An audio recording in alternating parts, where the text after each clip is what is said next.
ஓம் ஸ்ரீ குருப்யோ நமஹ. தென்னாருடைய பெரியவா போற்றி, எந்நாட்டவர்க்கும் இறைவா போற்றி. சர்வஜ்ஞா சர்வவ்யாபி பெரியவா சரணம். மாயப்பிறப்பருக்கும் மகாபெரியவாடி போற்றி. ஓம் ஸ்ரீ மகாமகணபதயே நமஹ.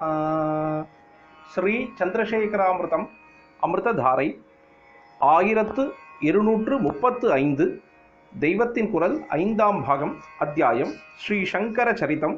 இதன் இன்றைய தலைப்பு கோவிந்தரின் சிறப்பு. இதன் 2ஆம் பகுதி. கோவிந்த பகவத்பாதர் பதரிகாசிரமத்தில் இருக்கும் பொழுது வியாசாச்சாரியாளின் தரிசனம் அவருக்கு கிடைத்தது. அவதாரமாக வரப்போகிறவருக்கு கோவிந்த பகவத்பாதர் தான் குருவாயிருக்க வேண்டும் என்ற திவ்ய சங்கல்பத்தை அவருக்கு தெரிவிக்க இது சமயமாயிற்று. வருங்காலத்துக்கெல்லாம் பிரம்ம வித்யை போவதற்கு அங்குரார்ப்பணமாக பெரிய விஷயத்தை பற்றிய அறிவிப்பு அல்லவா. அதனால் சுகாச்சாரியாள், கௌடபாதாச்சாரியாள் ஆகியவர்களும் அங்கே கூடியிருந்தார்கள். வியாசர் கோவிந்த பகவத்பாதருக்கு ஈஸ்வர நிர்மிதமாக ஏற்பட்டிருந்த பெரிய காரியத்தை கொடுத்தார். நம்முடைய பிரம்மசூத்திரத்துக்கு சரியாக அர்த்தம் பண்ணி அத்வைத வேதாந்தத்தை லோகத்தில் ஸ்தாபிப்பதற்காக பரமேஸ்வரனே அவதாரம் பண்ண போகிறான். சந்நியாசியாயிருந்து துர்மதங்களை கண்டித்து வைதீக தர்மத்தை நிலைநாட்டப் போகிறான். லோக சம்பிரதாயத்தை ஒட்டி அந்த அவதார புருஷருக்கு ஒருத்தர் ஆசிரமம் கொடுத்து உபதேசம் பண்ண வேண்டும். இந்த பெரிய காரியம் உனக்குத்தான் சங்கல்பிக்கப்பட்டிருக்கிறது. தட்சிணத்தின் கோடியில் கேரள தேசத்தில் அவதாரம் ஏற்பட போகிறது. அவதாரக்காரர் பால்யத்திலேயே உபதேசம் வேண்டி அங்கிருந்து புறப்பட்டு வருவார். நாமானால் இங்கே வடகோடியில் ஹிமாச்சலத்தில் இருக்கிறோம். இத்தனாம் தூரம் அவர் நடந்து வரும்படி விடக்கூடாது. காரணம், அவதாரம் என்பது ஒன்று, குழந்தை என்பது இன்னொன்று. அதோடு கூட சிஷ்யன் குருவை தேடி போகிற மாதிரியே குருவும் சச்சிஷ்யனை தேடி போக வேண்டும். அதனால் பாதி தூரம் அவர் வருவதாகவும் பாதி தூரம் நீ போவதாகவும் இருக்கட்டும். இங்கே இருந்து தேச மத்திக்கு போ. நர்மதா தீரம் உனக்கு ஏற்கனவே பழக்கப்பட்ட இடம்தானே. அங்கே போய் நீ மகாபாஷ்ய உபதேசம் பெற்றுக்கொண்ட அரச மரத்தடியிலேயே காத்து கொண்டிரு. அங்கே உள்ள குகையில் ஆத்மானுசந்தானம் பண்ணிக்கொண்டு உட்கார்ந்திரு. உரிய காலத்தில் அவர் வந்து சேரும் பொழுது ஆசிரமம் கொடுத்து உபதேசம் பண்ணு என்று வியாசர் சொன்னார்.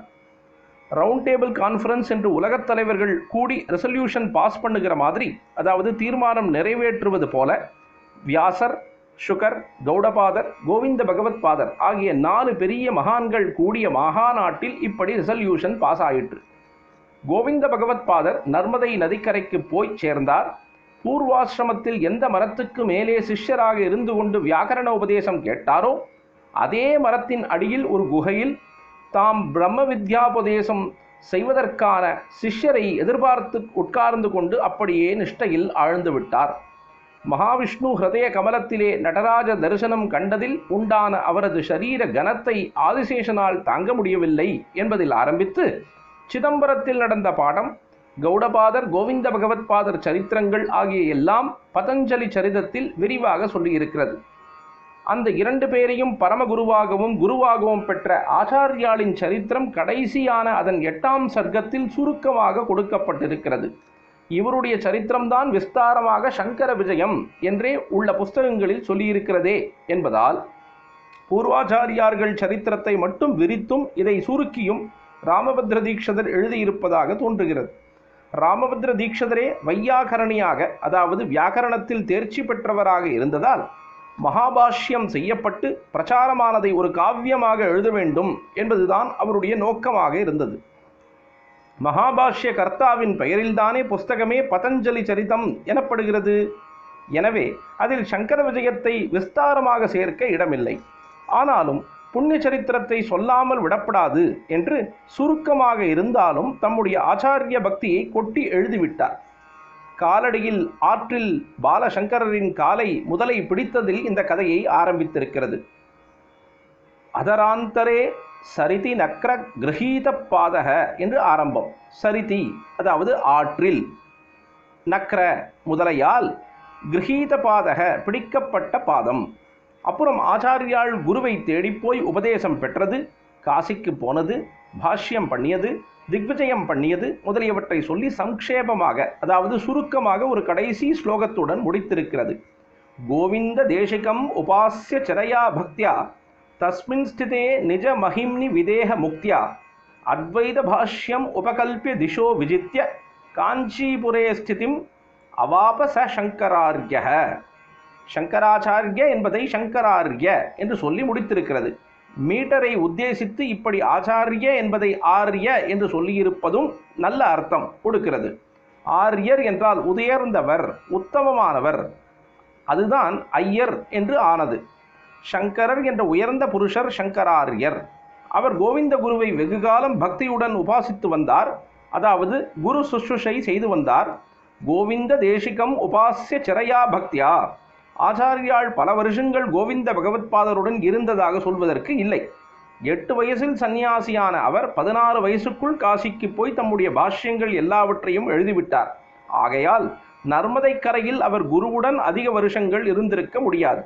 ஆனாலும் அவர் செய்த இடைவிடாத சுஷ்ருஷையே பல வருஷம் பணிவிடை செய்வதற்கு சமமாக இருந்ததால் சிராய என்று போட்டிருக்கிறது. லோகத்துக்கு வழிகாட்டியாக ஆச்சாரியால் சிஷ்யராகி கோவிந்த தேசிகரிடம் உபதேசம் பெற்றுக்கொண்டார். தொடர்ந்தும் லோகத்துக்கு வழிகாட்டியாக குரு சுஷ்ருஷை பண்ணினார். வந்த காரியம் ஆச்சு. வியாசாச்சாரியால் பொறுப்பு கொடுத்த பெரிய காரியத்தை நல்லபடி முடித்தாயிற்று.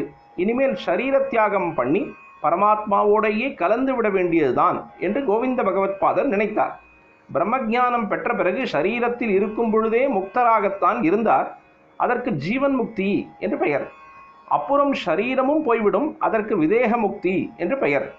ஜீவிக்கும் பொழுதே பிரம்மானுபவமான மோட்சத்தில் இருப்பது ஜீவன் முக்தி. ஜீவனம் முடிந்து தேகம் போன பிறகு ஏற்படுவது விதேக முக்தி. அப்படி அவர் லோக வாழ்க்கையை முடித்து ஷரீரத்தை விட்டு விதேக முக்தி அடைந்தார். தம்முடைய நிஜஸ்வரூபமான பிரம்மம் என்பதன் மகிமையில் நிலைத்து விட்டார். தஸ்மின் ஸ்திதே நிஜ மகிம்னி விதேக முக்தியா. இப்படி அவர் நிர்யாணமடைந்த பிறகே ஆச்சாரியால் குருவாக பணி ஆரம்பித்தது போல மேலே ஸ்லோகத்தில் இருக்கிறது. ஆனால் இன்னொரு விதமான விருத்தாந்தமும் இருக்கிறது. அதன்படி ஆச்சாரியால் ஜெகதாச்சாரியாளாக திக்விஜயம் செய்து கைலாசம் போய் ஈஸ்வரனிடமிருந்து பஞ்சலிங்கங்களை பெற்று பதரி, கேதாரம் முதலிய இடங்கள் வழியாக திரும்பும் பொழுது கௌடபாதரையும் கோவிந்த பகவத்பாதரையும் தரிசனம் பண்ணி தட்சிணாமூர்த்தி அஷ்டகம் சொல்லி அடிக்கடி நமஸ்காரம் செய்தார் என்று தெரிகிறது. பதஞ்சலி சரிதப்படி கோவிந்தரின் விதேக மூர்த்திக்கு அப்புறம்தான் ஆச்சாரியால் நிஜமாகவே ஆச்சாரியராக பணி ஆரம்பித்தது. தஸ்மின் ஸ்திதே நிஜ மகிம்னி விதேக முக்தியா. கோவிந்தர் விதேக முக்தி அடைந்து நிஜ ஆத்ம மகிமையில் நிலைத்த பிறகு பின் ஆச்சாரியால் என்ன செய்தார் என்று பின்பாதி ஸ்லோகத்தில் கண்டென்ஸ் பண்ணி சொல்லி கதையை முடித்திருக்கிறது. என்ன செய்தார் என்றால், அத்வைத பரமான பாஷ்யங்களை எல்லாம் அழகாக ஏற்றினார். அத்வைத பாஷ்யம் உபகல்பிய. அந்த சித்தாந்தத்தை வெற்றிகரமாக பரப்புவதற்காக தேசம் பூராவும் சஞ்சாரம் செய்தார், திக்விஜயம் செய்தார். திசோ விஜித்ய, திசைகளை ஜெயித்தார். அதாவது 4 திசையிலும் இருந்த மாற்று சித்தாந்தக்காரர்களை வாதத்தால் ஜெயித்தார். சர்வ ஜனங்களின் ஹிருதயத்தையும் அன்பினால் ஜெயித்தார். இப்படி ஜெயித்து விஜித்ய முடிவாக காஞ்சிபுரே ஸ்திதிம் அவாபக, காஞ்சியில் ஸ்திரவாசம் வைத்து கொண்டு விட்டார். ஸ்திதி என்றால் முடிந்து போவது என்றும் அர்த்தம் உண்டு. கடைசி காலத்தில் ஆச்சாரியால் காஞ்சியில் வசித்து விட்டு அங்கேயே அவதார வாழ்க்கையை முடிவை அடைந்தார் என்று அர்த்தம். அமிர்தம் தொடர்ந்து பொழியும். பிரதோஷ சங்கர பிரத்யக்ஷ சங்கர. தென்னாருடைய பெரியவா போற்றி, எந்நாட்டவர்க்கும் இறைவா போற்றி. சர்வஜ்ஞா சர்வவியாபி பெரியவா சரணம். மாயப் பிறப்பருக்கும் மகா பெரியவாடி போற்றி.